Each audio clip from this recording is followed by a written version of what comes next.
আজকে এই মায়ামির hard rock স্টেডিয়ামে ব্রাজিল স্কটল্যান্ড ম্যাচ, কিন্তু সেই ম্যাচ ভণ্ডুল হয়ে যেতে পারে। এলিয়েনেরা হানা দেবে এই ফ্লোরিডায়।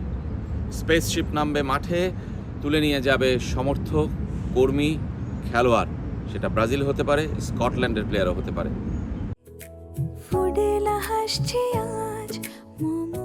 ফুডেলা একটি নাবিল পণ্য। মনে করছেন আবল তাবল বলছি, পাগলামি করছি? আমারও শুনে তেমনটাই মনে হয়েছিল, কিন্তু এই কথাগুলো আমার নয়। এই কথাগুলো এমন এক সাইকিকের, ব্রাজিলিয়ান সাইকিক ভো বাহিয়ানা।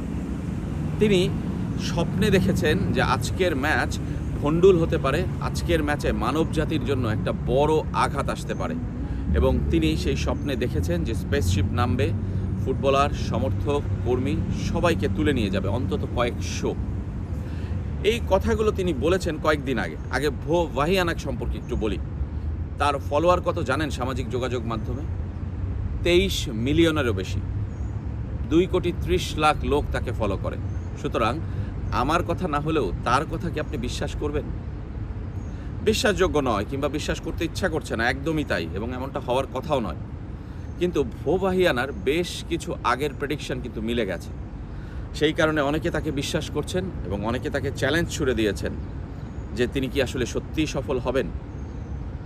তবে একটা কথা বলতে চাই, ভো বাহিয়ানার কথা সত্য হোক বা না হোক, আজকে সত্যি প্রাকৃতিক বিপর্যয় ঘটতে পারে এই মায়ামিতে। ফ্লোরিডা অর্থাৎ এই অঞ্চলটা আসলে খুবই সাইক্লোনের জন্য আসলে প্রচলিত, এবং এখন সাইক্লোনের মৌসুমটা কেবল শুরু হতে চলেছে। এবং আজকে কিন্তু সাইক্লোন এবং বিদ্যুৎ যে আমরা বলি, আসলে সেই বিদ্যুতের কিন্তু আসলে অ্যালার্ট রয়েছে, প্রচণ্ড অ্যালার্ট। সন্ধ্যা 7টায় এখানকার সময়, আর ম্যাচ শুরু হবে সন্ধ্যা 6টায়। আপনাদের মনে আছে নিশ্চয়ই, ফ্রান্সের ম্যাচ মাঝপথে বন্ধ হয়ে গিয়েছিল অনেকক্ষণের জন্য। আজকে ব্রাজিল স্কটল্যান্ড ম্যাচেও সেই হানাটা কিন্তু দিতে পারে। মায়ামির হার্ড রক স্টেডিয়াম, যেটা আসলে মায়ামি ডলফিন্সের হোম ভেন্যু। মায়ামি ডলফিন্স হলো আমেরিকান সকারের দল, সেই দলের হোম ভেন্যু, এবং ওপেন মাঠ ওপেন বলতে আমরা যেটা দেখে এসেছি ডালাসে, স্টেডিয়ামটি কিন্তু ইনডোর ছিল এবং শীতাতপ নিয়ন্ত্রিত ছিল, কিন্তু এখানে কিন্তু তেমন নয়।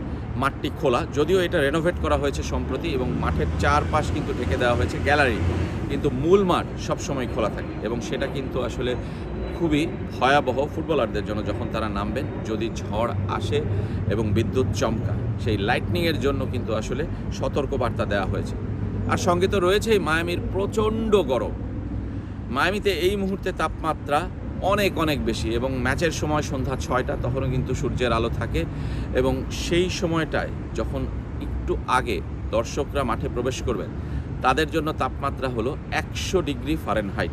সেলসিয়াসে যেটা আমরা ক্যালকুলেট করে থাকি আমাদের দেশে প্রচলিত, সেটা কিন্তু 37 ডিগ্রি ছাড়িয়ে যাবে। এবং শুধু ছাড়িয়ে গেলেই হবে না, 37 ডিগ্রি তাপমাত্রা কিন্তু এত প্রখরতায় যে আমি দাঁড়িয়ে রয়েছি সকালে, সেখানেও কিন্তু আসলে প্রচণ্ড গরম, ঘেমে যাচ্ছি মুহূর্তেই। এবং সেই গরম, ঝড়, বিদ্যুৎ চমকানোর যে ঝুঁকি, এবং সঙ্গে তো আরও নানা ধরনের অসুবিধা রয়েছে। এবং কালকে ব্রাজিল দল কিন্তু আসতে দেরি করেছে। আপনি জানেন যে ব্রাজিলের সংবাদ সম্মেলন হওয়ার কথা ছিল সন্ধ্যা 6টার দিকে, কিন্তু রাত 9টার পরে কিন্তু ব্রাজিলের কোচ কার্লো আনচেলোত্তি এই মায়ামিতে সংবাদ সম্মেলন করেছেন, এবং সেটার কারণ নিউ ইয়র্কে প্রচণ্ড ঝড় হচ্ছিল, তাদের প্লেন কিন্তু এই ফ্লোরিডা পর্যন্ত আসতে পারছিল না। সব মিলে কিন্তু এই যুক্তরাষ্ট্রে নানা ধরনের বাধা ইতিমধ্যেই আছে, সামনেও থাকবে। তবে আজকের ম্যাচটা কি হবে আমি কিন্তু সত্যিই সন্দিহান।